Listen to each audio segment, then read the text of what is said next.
Hello बच्चों, welcome to locus academy. आज के इस क्लास में हम लोग मैथ्स का चैप्टर 3 रिवाइज करने वाले हैं, जिसका नाम है pair of linear equation in two variable. ठीक है, इससे पहले हम लोग पॉलिनोमियल और रियल नंबर कर चुके हैं। Chapter 1 real number, chapter 2 polynomial कर चुके हैं। आज चैप्टर 3 करने वाले, इसका नाम है pair of linear equation in two variable. ठीक है, लिनियर इक्वेशन क्या होता है बच्चों? लिनियर इक्वेशन क्या होता है? अगर हम लोग किसी लिनियर पॉलिनोमियल को जीरो से इक्वेट करते हैं, ठीक है, मतलब X plus B is equal to zero, ये एक लिनियर पॉलिनोमियल है। ठीक है, एक वेरिएबल वाला है। ठीक है, एक वेरिएबल वाला है, उसको जीरो से इक्वेट कर दिए तो क्या बन गया? लिनियर इक्वेशन बन गया, बट एक वेरिएबल का है। ठीक है, लेकिन हम लोग के सिलेबस में जो डिस्कस करना है हम लोग को, वो है दो वेरिएबल वाला, मतलब X plus B Y plus C is equal to zero. ठीक है, तो ये एक लिनियर इक्वेशन है जिसमें दो वेरिएबल इन्वॉल्व है। ठीक है, ये एक लिनियर इक्वेशन है जिसमें दो वेरिएबल इन्वॉल्व है, एक्स और वाई। ठीक है, लिनियर इसलिए बोलते हैं क्योंकि इसका जो पावर है 1 है, उसका डिग्री जो है 1 है, इसलिए क्या लिनियर इक्वेशन है। ठीक है, लिनियर इक्वेशन क्या रिप्रेजेंट करता है? Straight line. क्या रिप्रेजेंट करता है? Straight line. Straight line. ठीक है, तो ये linear equation straight line represent करता है, चाहे एक वेरिएबल का हो चाहे दो वेरिएबल का हो, फर्क नहीं पड़ता है, स्ट्रेट लाइन ही रिप्रेजेंट करेगा ये। इसका डिग्री 1 होता है। ठीक है, वैसे हम लोग पढ़ चुके हैं कि X square plus B X plus C. ठीक है, तो ये क्या है? एक क्वाड्रेटिक इक्वेशन है, एक लीनियर इक्वेशन। क्यों? क्योंकि यहाँ पे 2 डिग्री है, यहाँ पे 1 डिग्री है, पावर इसका 2 है ना, इसका पावर 1 है, तो ये लीनियर कहलाएगा, ये क्वाड्रेटिक कहलाएगा। तीन वाला क्या कहलाता है? 3 वाला क्यूबिक कहलाता है, 4 वाला बाई क्वाड्रेटिक कहलाता है। ठीक है, तो अभी तो फिलहाल हम लोग के स्कोप में लीनियर इक्वेशन ही है। 1 डिग्री वाले को ही डिस्कस करेंगे हम लोग यहाँ पे। 1 डिग्री मतलब एक्स और वाई जो वेरिएबल इन्वॉल्व है, जो भी वेरिएबल यहाँ पर हम लोग यूज कर रहे हैं, उसका जो डिग्री होना चाहिए 1 होना चाहिए। ठीक है, तो यहाँ 1 है ना, एक्स का डिग्री 1, वाई का डिग्री 1। ठीक है, तो ये तुम्हारा दो वेरिएबल का है, इसी के बारे में बात करने वाले हैं। ठीक है, तो इसका जनरल इक्वेशन क्या है? ठीक है, इसका जनरल इक्वेशन जो यहाँ पे लिखा हुआ है, उसको हम मिटा देते हैं। ठीक है, तो जनरल इक्वेशन क्या है? देखो, X plus B Y plus C is equal to zero. ये क्या है? ये दो वेरिएबल का लिनियर इक्वेशन का जनरल इक्वेशन है, मतलब जनरली इसको हम ऐसे रिप्रेजेंट करते हैं। ठीक है, X plus B Y plus C is equal to zero. ठीक है, तो यहाँ पे हम लोग को जनरल फॉर्म के बारे में तो पता चला है, मतलब जनरल फॉर्म के बारे में पता है कि ये जनरल फॉर्म हम लोग का है, X plus B Y plus C is equal to zero. But यहाँ पे हम लोग को डिस्कस करना है, यहाँ पे पेयर के बारे में बात करना है। पेयर मतलब क्या होता है? जोड़ा। पेयर का मतलब क्या होता है? जोड़ा, मतलब जोड़ा में जो इक्वेशन आए, पेयर में जो आए। पेयर मतलब तो समझ में आता ही है। ठीक है, तो पेयर में इसको लिखते हैं पहले हम लोग। तो ये जनरल फॉर्म है, जनरल फॉर्म को हम लोग अब यहाँ पे पेयर में लिखने की कोशिश करेंगे। ठीक है, यहाँ पे लिखेंगे a1x plus b1y plus c1 is equal to zero and a2x plus b2y plus c2 is equal to zero. ठीक है, तो उस जनरल इक्वेशन से x plus by plus c is equal to zero से हम लोग ये इक्वेशन और ये इक्वेशन, दोनों इक्वेशन बना लिए। दो इक्वेशन यहाँ बनाए हैं हम लोगों को। अब इस दो इक्वेशन को, दो लिनियर इक्वेशन को, दो वेरिएबल वाले दो लिनियर इक्वेशन को हम लोगों को कैसे मैनेज करना है वो सीखना है यहाँ पे। ठीक है, कैसे मैनेज करना है मतलब इसका सोल्यूशन हम लोग को निकालना है। ठीक है, इसका सोल्यूशन हम लोग को निकालना है। तो सोल्यूशन निकालने के लिए सोल्यूशन क्या होता है? इसका सोल्यूशन वो होता है जो इसको सेटिस्फाई करे। वो हमेशा पेयर में आएगा, दो वेरिएबल है ना यहाँ पे, तो दो वैल्यू आएगा अपने पास में, एक एक्स के लिए आएगा, एक वाई के लिए आएगा। तो उसका फॉर्मेट क्या होता है? एक्स और वाई। ठीक है, तो हम लोग को एक्स और वाई मिलेगा यहाँ पे एज सोल्यूशन, इन लोगों का सोल्यूशन। मतलब क्या? जो ही वैल्यू एक्स का आएगा, जो ही वैल्यू वाई का आएगा, उसको हम लोग अगर सब्स्टिट्यूट करेंगे इसमें और इसमें, तो क्या होगा? अल्टीमेटली ये जीरो हो जाएगा। ठीक है, ये जीरो हो जाएगा। तो ये सोल्यूशन जो होता है सेटिस्फाई करता है गिवन इक्वेशंस को। ठीक है, तो सोल्यूशन निकालना सीखेंगे हम लोग अलग अलग मेथड से, अलग अलग तरीके से, जो हम लोग के सिलेबस में है। ठीक है, तो यहाँ पे देखो थोड़ा सा और डिस्कस करते हैं हम लोग लिनियर इक्वेशन के बारे में, दो वेरिएबल का। ठीक है, मतलब अब टाइप्स कैसे कैसा हो सकता है एग्जैक्टली, थोड़ा उस पर क्लैरिटी होना जरूरी है। टाइप्स कैसा कैसा हो सकता है। ठीक है, अब यहाँ पे कंफ्यूज नहीं होना है, यहाँ पे थोड़ा देखना है एग्जैक्टली कि एग्जाम्पल लेते हैं हम लोग। एग्जाम्पल लेते हैं कि 2x plus 3y plus 5 is equal to zero. ठीक है, ये एक लिनियर इक्वेशन है, दो वेरिएबल का, एक्स और वाई दो वेरिएबल है इसमें। ठीक है, दूसरा यहाँ पे हम लोग ले लेते हैं √5x plus √7y plus 6 is equal to zero. ये भी लिनियर इक्वेशन है, क्योंकि यहाँ पे जो वेरिएबल इन्वॉल्व है एक्स और वाई, दो दो दो वेरिएबल वाला है, ठीक है। तो यहाँ पे जो वेरिएबल इन्वॉल्व है एक्स और वाई, उसका पावर कितना 1 है, तो लीनियर इक्वेशन ये भी हो गया, ठीक है। तो ध्यान रखना है कि जो वेरिएबल यूज कर रहे हैं हम लोग एक्स और वाई, उसका पावर कितना होना चाहिए, उसका पावर हमेशा 1 होना चाहिए, ठीक है, तभी वो लीनियर इक्वेशन कहलाएगा। और दो वेरिएबल तो दिखना ही चाहिए उसमें, ठीक है।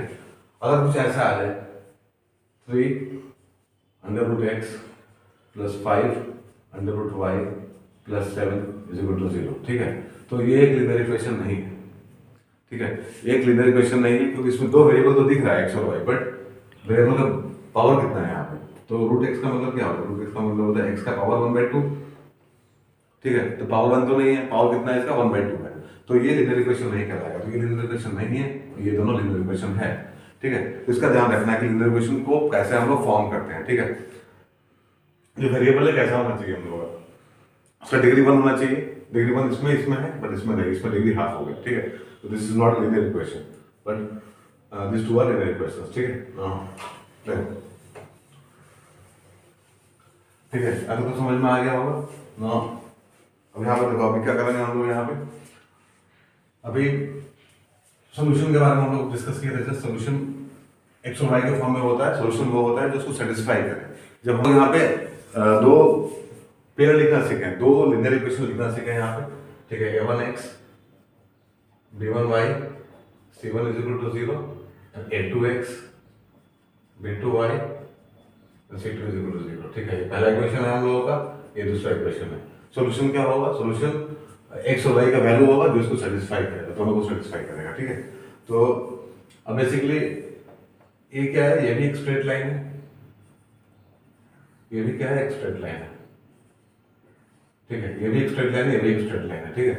तो स्ट्रेट लाइन दोनों है, तो स्ट्रेट लाइन दोनों है, तो यहाँ पे हम लोगों को जो सॉल्यूशन मिलेगा वो कैसा मिलेगा, वो हम लोगों को यहाँ पे समझना है। तो पहले तो ये देखते हैं सिलेबस में जो हम लोगों के है, तो सिलेबस में जो हम लोग को पढ़ना है एग्जैक्टली सॉल्यूशन निकालने का तरीका, वो 3 तरीका हम लोगों को डिस्कस करना है। तो पहला है ग्राफिकल, ठीक है, ग्राफिकल मेथड से सीखना पड़ेगा सॉल्व करना, ठीक है। दूसरा जो है हम लोगों का सब्स्टिट्यूशन है,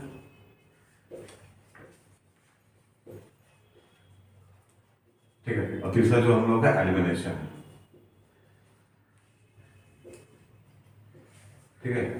ये 3 तरीका से हम लोग को सीखना है, 3 मेथड है इसको सॉल्व करने का, दो इक्वेशन को सॉल्व करने का। तो 4 तरीका तो बहुत सारा है, बट हम लोग का सिलेबस में 3 तरीका ही है, ठीक है।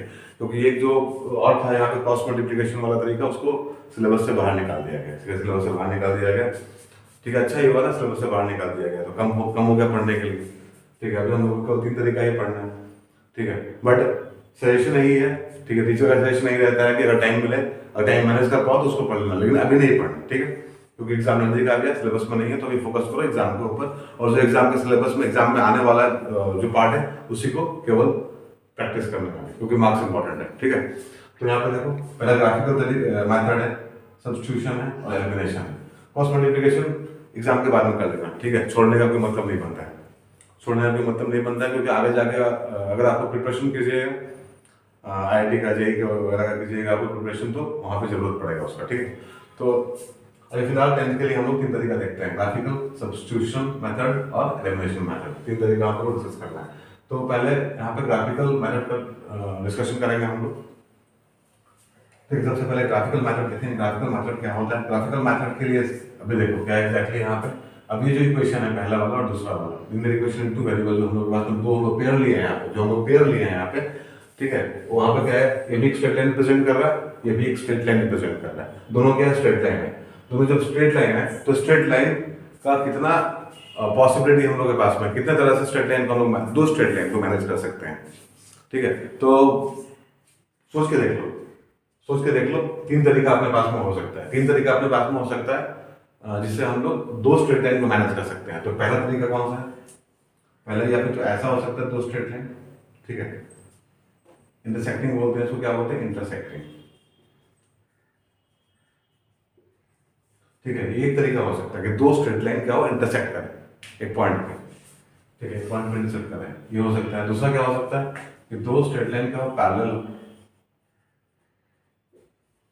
ठीक है, पैरेलल हो, 2 स्ट्रेट पैरेलल हो सकता है, या फिर इंटरसेक्टिंग हो सकता है, या फिर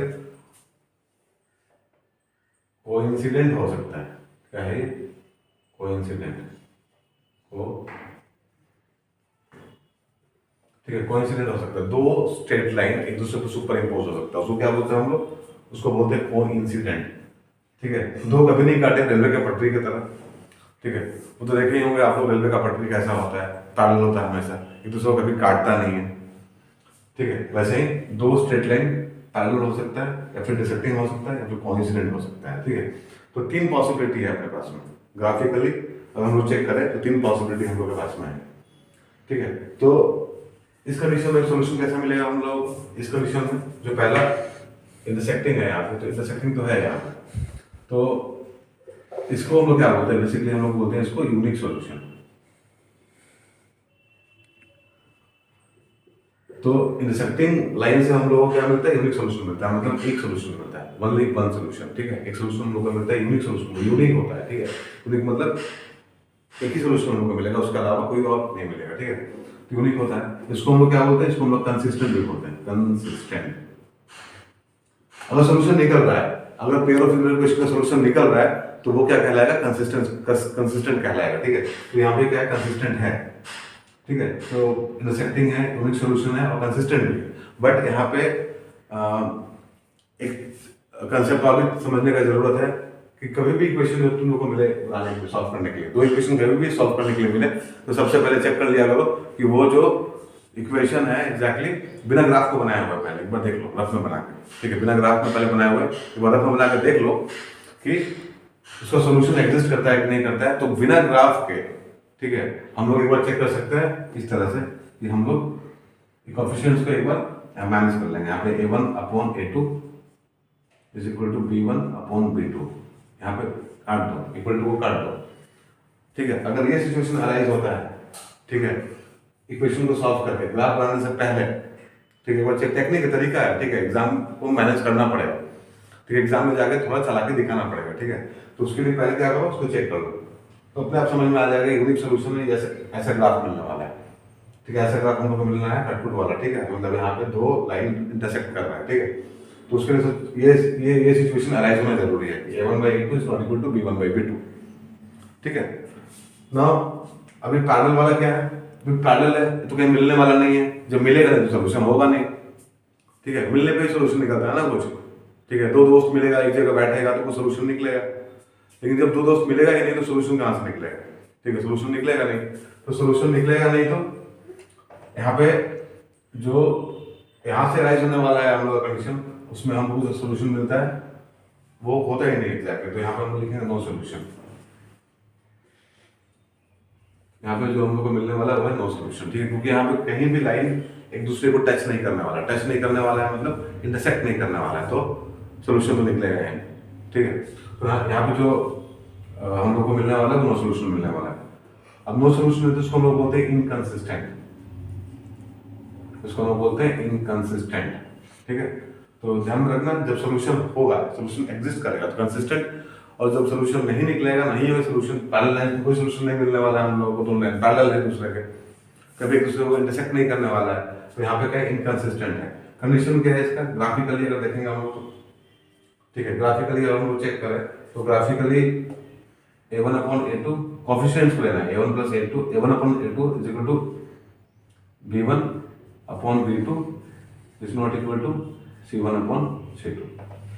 ठीक है, तो बिना ग्राफ बनाए हुए ऐसे हम लोग चेक कर सकते हैं कोएफिशिएंट्स को, कोएफिशिएंट्स का रेशियो लेके चेक कर सकते हैं।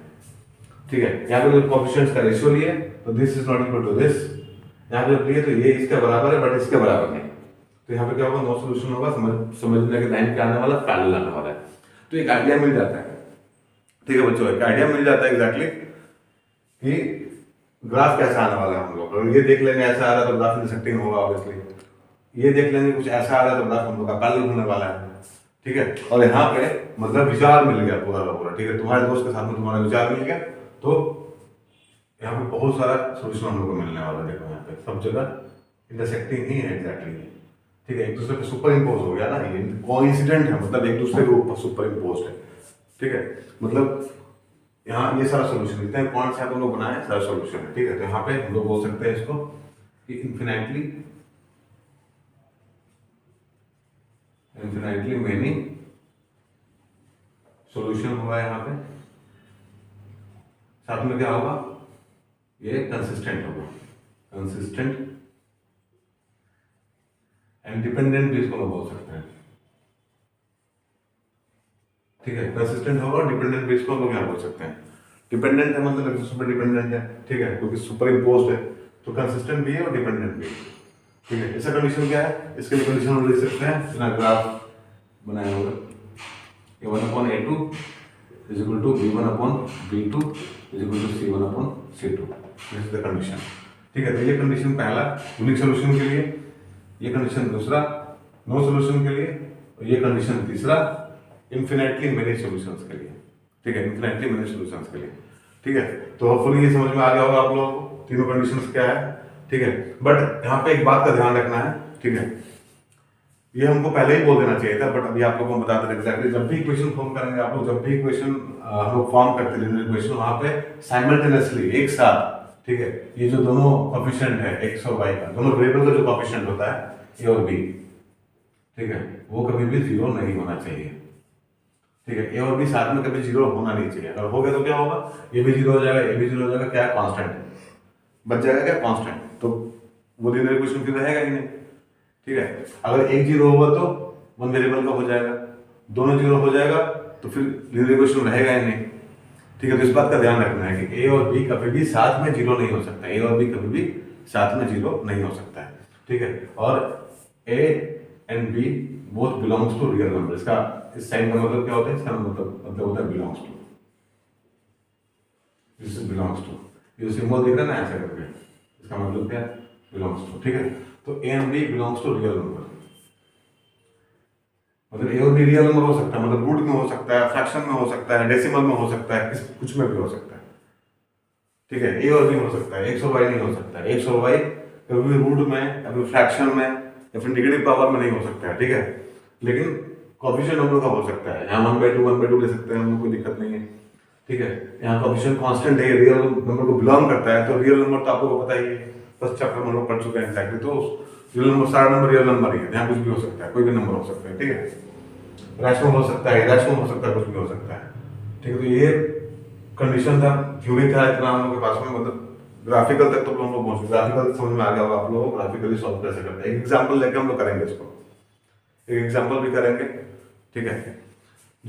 उस एग्जांपल से हम लोग समझेंगे कि ग्राफिकल मेथड को कैसे मतलब ग्राफ पे प्लॉट करते हैं, सॉल्यूशन निकालते हैं, ठीक है। सब्स्टिट्यूशन भी उसी से करेंगे हम लोग कि सब्स्टिट्यूशन मेथड कैसे यूज करते हैं, और एलिमिनेशन भी करेंगे, ठीक है बच्चों। यहाँ पे हम लोग एक क्वेश्चन लिया हुआ है, देखो, ठीक है। तो इस क्वेश्चन को हम लोग ग्राफिकली सॉल्व करेंगे, ठीक है। दो ही क्वेश्चन अपने पास में यहाँ पे इस क्वेश्चन में, पहला क्वेश्चन कौन सा, ये वाला, दूसरा ये वाला क्वेश्चन, ठीक है। तो क्वेश्चन क्या है एग्जैक्टली, एक पाथ है ट्रेन का, मतलब path of a train A is given by the equation this and this, ठीक है। तो इसको हम लोग को ग्राफ पे रिप्रेजेंट करना है, तो दो इक्वेशन है, दोनों स्ट्रेट लाइन हम लोग को मिलने वाला है, अब दो स्ट्रेट लाइन को हम लोग को ग्राफ पे रिप्रेजेंट करना है, ठीक है। तो हम लोग कुछ पॉइंट्स चाहिए होंगे इसके लिए, कुछ पॉइंट्स हम लोग को चाहिए होंगे इसके लिए, तो हम लोग ऐसे पॉइंट्स निकालेंगे पहले। तो यहाँ पे क्या है, सॉल्यूशन लिखेंगे हम लोग, द गिवन इक्वेशंस आर, कौन कौन सा है अपने पास में, पहला है 3x + 4y - 12 = 0, ये पहला है, और एंड 6x + 8y - 48 = 0, दूसरा आपके पास में, ठीक है। हम इन दोनों को सॉल्व करके दोनों को कुछ पॉइंट निकालना है हम लोग, तो इसमें बारी बारी से एक इक्वेशन हम लेंगे। तो हम लोग पहले लेते हैं पहला equation, from equation 1 we have आपके पास में 3x + 4y - 12 = 0, ठीक है। अब इसमें क्या करना है आप लोग को, इसमें यह करना है कि एक वेरिएबल को दूसरे के टर्म में रिप्रेजेंट कर लेना है, ठीक है। तो x को y के टर्म में कर लो या फिर y को x के टर्म में कर लो, कोई फर्क नहीं पड़ता है, कुछ भी कर सकते हैं हम लोग। तो यहाँ पे काम करते हैं, यहाँ पर हम लोग लिखते हैं 3x = 12 - 4y, this implies x = 12 - 4y/3, ठीक है। तो ये हम लोग y को x के टर्म में, x को y के टर्म में, मतलब यहाँ पे लिख लिया, ठीक है। अब यहाँ पे टेबल बनाते हैं हम लोग, पे लिख लो x और यहाँ पे लिख लो y, और बारी बारी से एक करके वैल्यू पुट करो। वैल्यू पुट करने में ध्यान रखना कि कुछ पॉसिबिलिटी, मतलब ऐसा कोशिश करना कि जो वैल्यू, ऐसा वैल्यू लेना कि x का वैल्यू इंटीग्रल से रहा है, ठीक है। नहीं आता तो कोई दिक्कत नहीं है, थोड़ा थोड़ा प्रॉब्लम होता है डेसिमल को रिप्रेजेंट करना ग्राफ के ऊपर, और इंटीग्रल आ जाए तो अच्छा है, ठीक है। तो अगर हम लोग यहाँ पे y का वैल्यू 0 लेंगे तो x का वैल्यू कितना है, ठीक है। तो यहाँ पे देखो when x y is equal to 0, x is equal to कितना हो जाएगा 12 minus 0 upon 3 is equal to 4, ठीक है। तो इसका वैल्यू हो गया अपने पास में 4। दूसरा when y is equal to 3, x is equal to 12 minus 12 upon 3 is equal to 0, ठीक है। तो y के वैल्यू पर हम 3 लेंगे तो x का वैल्यू कितना आएगा 0 आएगा, और एक नंबर ले, 2 काफ़ी है वैसे, 3 ले लेते हैं हम लोग यहाँ पे। when y is equal to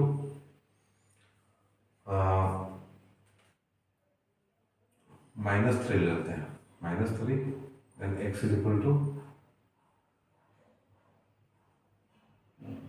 12 minus -12 upon 3 is equal to 8, ठीक है। तो जब हम लोग यहाँ पे लिए y का वैल्यू -3, तो x का वैल्यू कितना है अपने पास में 8 आया। तो ये सारा पॉइंट मिल गया अपने को, ठीक है। पहला क्वेश्चन से हम लोग पॉइंट निकाल लिए, कुछ पॉइंट निकाल, रैंडमली कुछ पॉइंट निकाल लिए, रैंडमली कुछ पॉइंट निकाला, ठीक है। यहाँ पे तो कोई ऐसा कुछ फिक्स नहीं है कि हम लोग कोई मतलब कोई डिफाइंड वैल्यू पहले से देना है यहाँ पे, ऐसा कुछ नहीं, कुछ भी वैल्यू ले सकते हैं, बट वैल्यू रेंज में लेना। ऐसा नहीं कि 50, 100, 1000 ले लेना, ठीक है, ऐसा नहीं करना, ठीक है। तो यहाँ पे देखो अपलोड कर लेते हैं इसको पहले। यहाँ पे क्या है, x का वैल्यू 4 है, 4 है, y का वैल्यू कितना है 0 है। तो ये पॉइंट हम लोग का पहला हो गया। दूसरा क्या है, x का वैल्यू 0 है तो y का वैल्यू 3 है, दूसरा पॉइंट ये हो गया। तीसरा है x का वैल्यू 8 है, y का वैल्यू -3 है।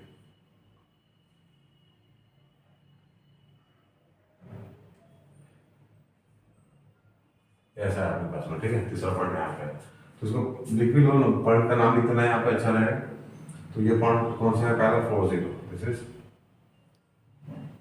40, this is 03 and this is 8 -3, ठीक है। ये लिख लिया पॉइंट का नाम लो। अब इसको एक लाइन से जोड़ देंगे,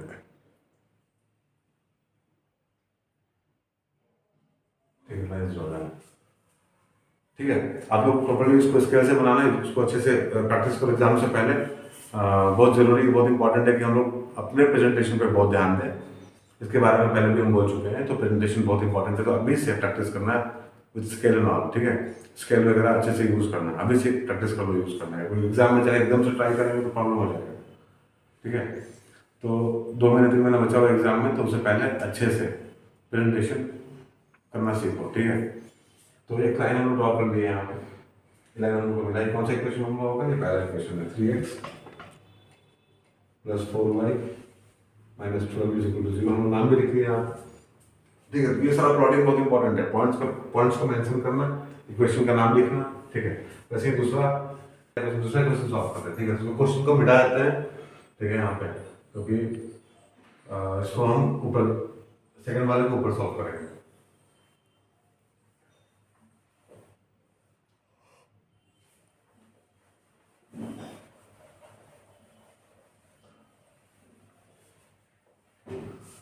आप लोगों को सिस्टमेटिक वे से नीचे की तरफ सॉल्व करना है, ठीक है। यहाँ पे थोड़ा स्पेस का प्रॉब्लम है, इसीलिए हम ऊपर सॉल्व कर रहे हैं, ठीक है। Now from equation 2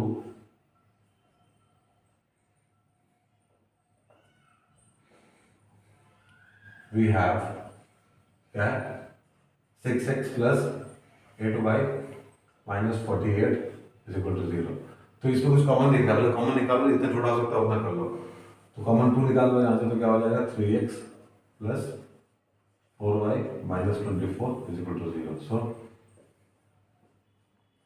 3x is equal to 24 - 4y, implies x is equal to 24 - 4y/3। तो ये x का वैल्यू आ गया, ठीक है। हम लोग उसको y के टर्म में लिख लिए। अब यहाँ पे बनाते हैं टेबल,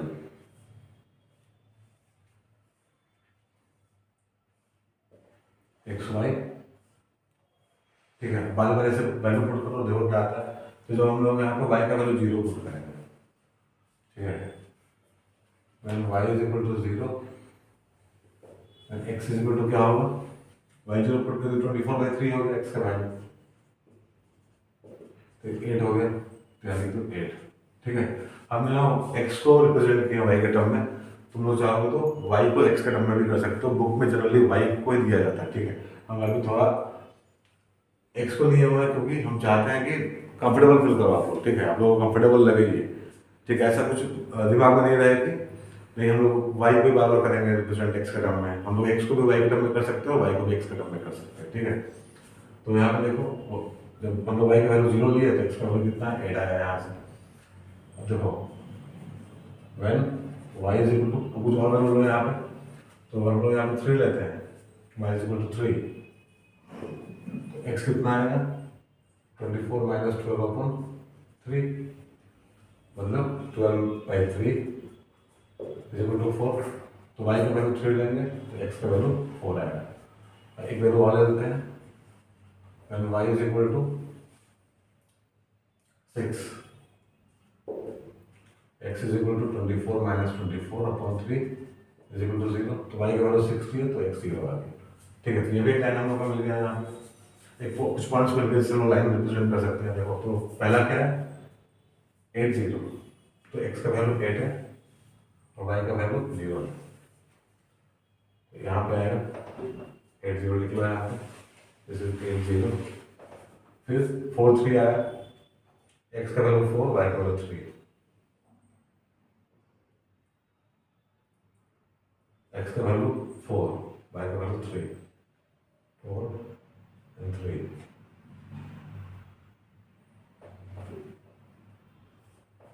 ठीक है, ऐसा है। फिर 0 6 ऐसा है। एक बार चेक कर लो इसको, y का वैल्यू 3 लिए तो क्या होगा, x का वैल्यू कितना है 3, 4 3 12, 24 - 12, 3 4 आएगा, ठीक है। तो y का वैल्यू 3, सॉरी इसको यहाँ प्लॉट करो, y का वैल्यू 3, x का वैल्यू कितना है यहाँ पे 4 है, तो y का वैल्यू कितना है यहाँ पे 3 है। हो गया, ठीक है। तो y का वैल्यू यहाँ पे जो भी है यहाँ 4 और 3 है, तो 4 से कहाँ पे आया, देखो यहाँ पे तकरीबन इस जगह पे आ रहा है, ठीक है। दिस इज 4 3, ओके, और 3 ये हो गया। तो जब इसको हम मिलाएंगे ऐसे करके, ठीक है, तो ऐसे आएगा, ठीक है। तो यहाँ पे जो बेसिकली लाइन मिल रहा है हम लोग क्या, पैरेलल लाइन मिल रहा है, ठीक है। कैसे लाइन मिल रहा है यहाँ पे, दो लाइन को प्लॉट कर दिया। लाइन का नाम भी लिख दो यहाँ पे, अच्छा रहेगा। लाइन का नाम लिख दो, दिस इज 6x + 8y - 48 = 0, ठीक है। तो हम लोग प्रेजेंटेशन किया है यहाँ पे, थोड़ा लाइन टेढ़ा मेढ़ा आया है क्योंकि स्केल का प्रयोग नहीं किया है हम यहाँ पे, हाथ से रफ एक फ्री डायग्राम बनाया है यहाँ पे, ठीक है। आप लोग प्रॉपरली स्केल तो देखो यहाँ पे भी हम लोग का नो सोल्यूशन आ गया, ठीक है। नो सोल्यूशन हो गया मतलब बेसिकली लाइन हम लोग का पैरेलल यहाँ पे मिला हम लोग, ठीक है। तो नो सोल्यूशन आ गया। इस तरह से ग्राफिकली हम लोग प्रॉब्लम को सॉल्व कर सकते हैं, ठीक है, या सोल्यूशन निकाल सकते हैं। बट यहाँ पे पैरेलल लाइंस है, इसलिए यहाँ पे जो हम लोग का आंसर होगा क्या होगा, नो सोल्यूशन, क्योंकि यहाँ जो आंसर होगा हम लोग का क्या होगा, नो सोल्यूशन होगा, ठीक है। क्योंकि लाइन क्या पैरेलल है। जो दो इक्वेशन हम लोग यहाँ लिए थे, ठीक है, जो दो इक्वेशन हम लोग यहाँ लिए हैं, इसका जो रिप्रेजेंटेशन है वो कैसा है, ग्राफ पे पैरेलल लाइन से, ठीक है। तो हम लोग का जो आंसर आएगा यहाँ पे क्या आएगा, नो सोल्यूशन आएगा, ठीक है ना। तो ठीक है, तो चलो यहाँ पे बेसिकली हम लोग सेशन को एंड कर रहे हैं, क्योंकि सब्स्टिट्यूशन और एलिमिनेशन के लिए एक अलग सेशन हम लोग करेंगे, ठीक है, क्योंकि ये वीडियो काफ़ी लंबा हो गया है, ठीक है। तो अगले सेशन में हम लोग सब्स्टिट्यूशन और एलिमिनेशन को कंप्लीट करेंगे, ठीक है। तब तक के लिए पढ़ाई करते रहो, मेहनत करते रहो, ठीक है। और याद रखो कि मैथ्स में 100 में 100 स्कोर करना है। Thank you very much.